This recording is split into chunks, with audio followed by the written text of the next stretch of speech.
un hommage mérité au peuple souverain de la Confédération, c'est-à-dire les populations du Burkina Faso, du Mali et du Niger, et qui ont très vite compris les enjeux de notre combat qui s'articulent autour de la vision du respect de notre souveraineté, du respect des intérêts de nos peuples.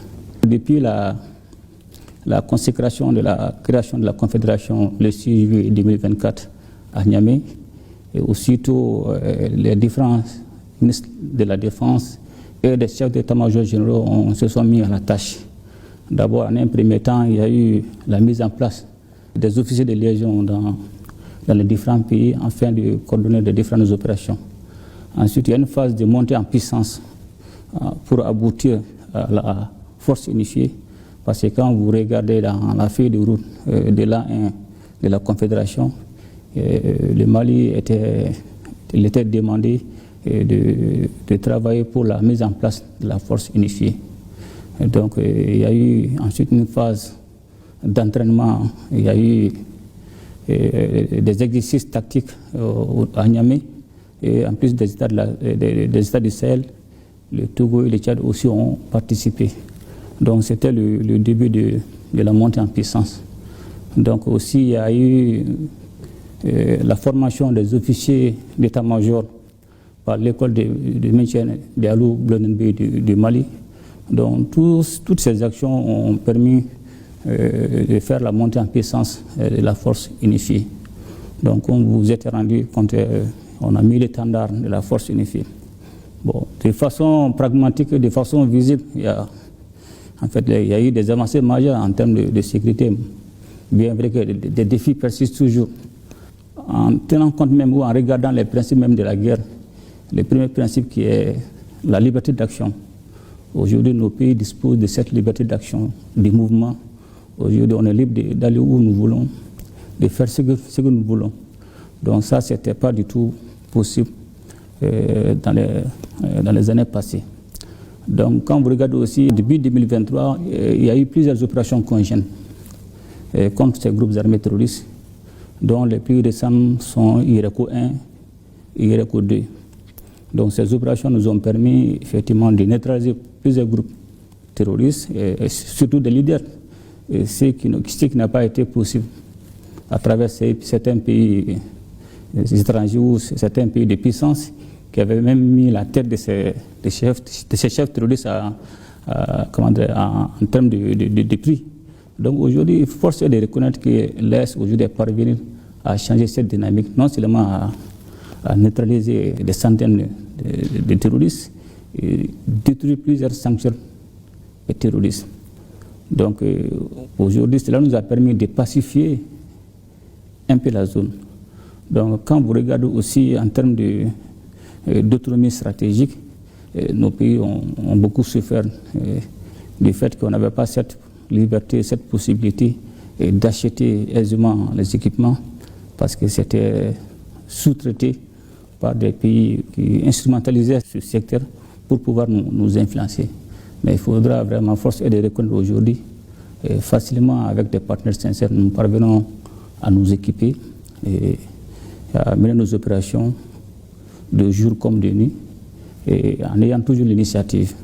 C'est-à-dire nous pouvons attaquer l'ennemi avant que ce dernier ne déclenche les hostilités. Donc tous ces facteurs n'étaient pas du tout possibles, mais Dieu merci, et aujourd'hui, c'est vrai, les défis persistent, parce qu'aujourd'hui, quand vous regardez, nous ne sommes plus dans la phase traditionnelle de combat contre le groupe armé terroriste. Maintenant, c'est la phase géopolitique, parce que quand vous regardez l'environnement, le fait que les modes opératoires de ces groupes armés terroristes changent en longueur de journée, et cela veut dire qu'il y a tout un arsenal derrière qui développe la stratégie, qui oriente les cibles en fonction des enjeux géopolitiques. Certains partenaires mécontents qui ont été aujourd'hui chassés de nos territoires, et sachant bien que c'est une question de survie, parce que non seulement ils ont perdu leur position en termes de géopolitique, en termes d'influence, aussi ils ont perdu en termes de ressources dont ils ne vont jamais nous laisser tranquilles, et forcément vont essayer de nous créer des problèmes.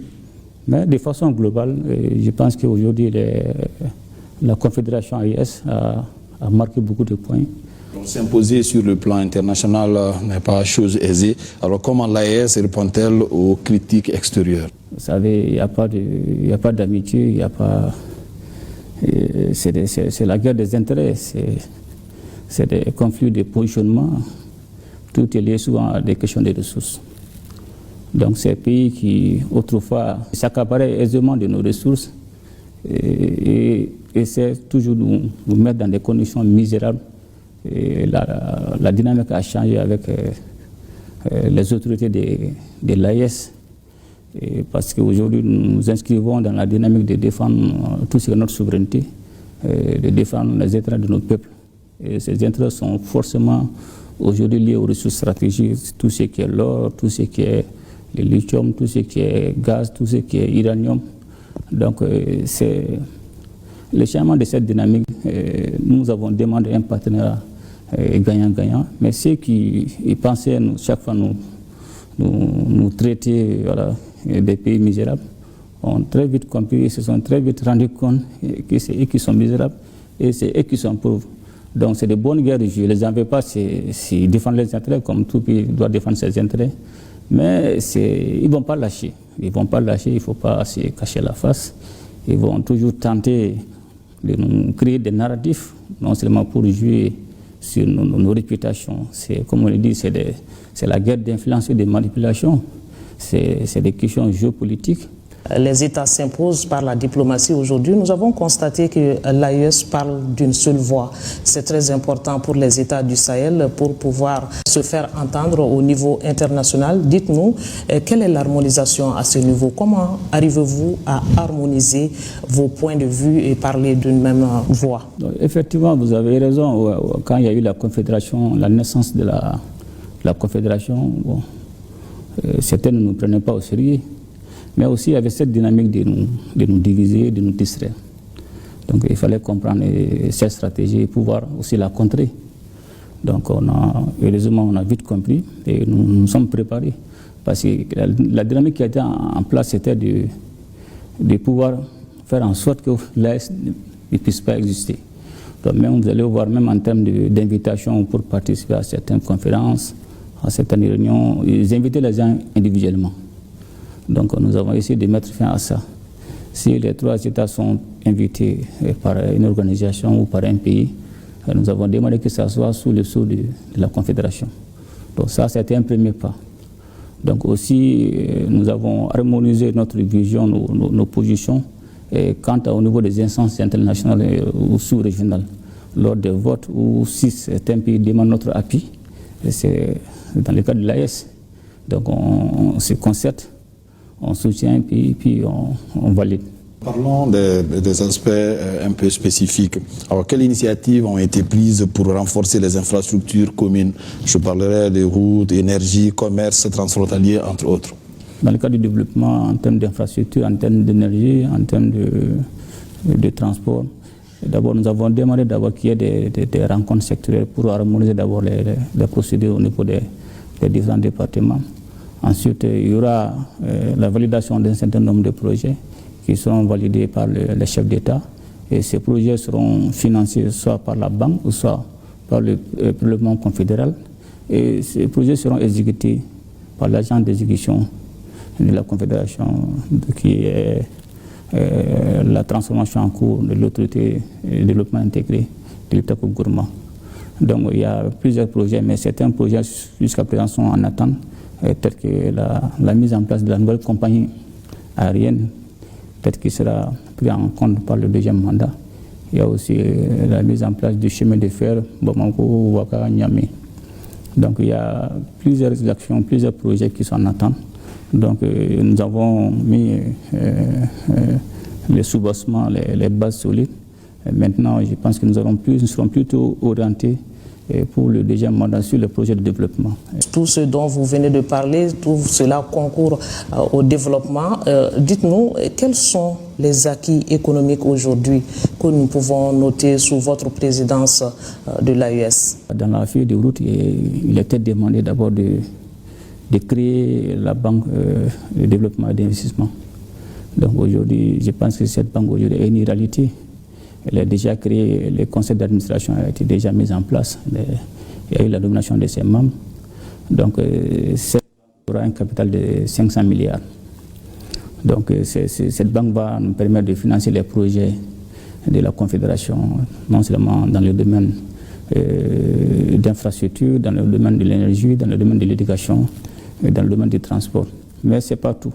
Parce que quand vous regardez, nous avons décidé de transformer l'autorité de développement intégré de l'Iptako Gourmand ALG en agence d'exécution pour les projets et programmes de la Confédération. Donc cette transformation est déjà en cours. On a mis une administration provisoire pour 6 mois. Il y a eu un audit aussi qui est en cours. Il y a eu un comité d'experts qui est en train de travailler sur la transformation de cette agence d'exécution. Je pense que le processus doit être finalisé d'ici normalement à la fin 2025. Et aussi, les premières opérations doivent commencer en 2026.